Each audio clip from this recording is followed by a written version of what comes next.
एक छोटे से कस्बे में एक शिल्पकार रहता था। वह पहाड़ों से बड़े बड़े पत्थर तोड़कर लाता और उसे आकार देकर मूर्तियाँ बनाता। इस रोजगार में मेहनत बहुत ज़्यादा थी, आमदनी कम। दिन भर धूप पसीने में काम करते हुए वो पत्थर तोड़ता।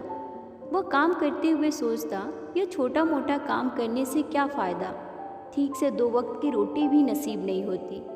मैं बड़ा आदमी बन जाऊं तो काम भी ज़्यादा नहीं करना होगा और बैठकर मौज करूंगा। एक रोज़ वह एक नेता को देखता है जिसके आगे पीछे हमेशा भीड़ रहती है।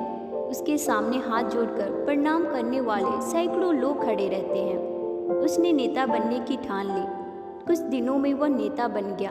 नेता बनने के बाद जब वह एक रैली कर रहा था, धूप काफ़ी तेज़ थी।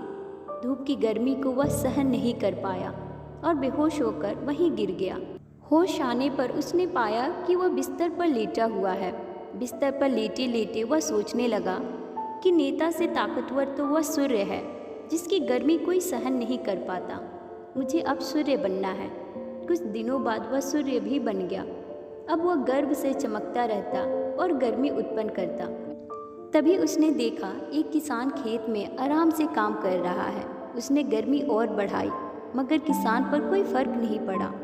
सोचा तो उसे मालूम हुआ ठंडी ठंडी हवा बह रही है। तब उसने विचार किया कि हवा बनकर मैं और पावरफुल बन जाऊंगा। कुछ दिनों बाद वह हवा बन गया। हवा बनकर वह इधर उधर घूमने लगा। अचानक उसके सामने विकराल पर्वत आ गया, जिसके उस पार वह नहीं जा सका। तब उसने सोचा, मैं इससे भी बड़ा पर्वत बनकर रहूँगा। कुछ समय बाद वह बहुत विशाल पर्वत बन गया। अब उसे अपने पावरफुल होने का घमंड हो गया। कुछ दिनों बाद उसे छेनी हथौड़ी की आवाज़ परेशान करने लगी। उस तेज आवाज़ से वह काफ़ी परेशान हो गया। छेनी हथौड़ी उसके शरीर को तोड़े जा रही थी। उसने देखा एक शिल्पकार उसके पर्वत को तोड़ रहा है। नींद खुली तो उसने आईने में पाया, वह जो विशाल पर्वत को भी तोड़ने का साहस रखता है, वह तो खुद वही है। इस कहानी का मकसद यह है कि अगर इंसान चाहे तो कुछ भी कर सकता है, बस खुद पर भरोसा होना चाहिए।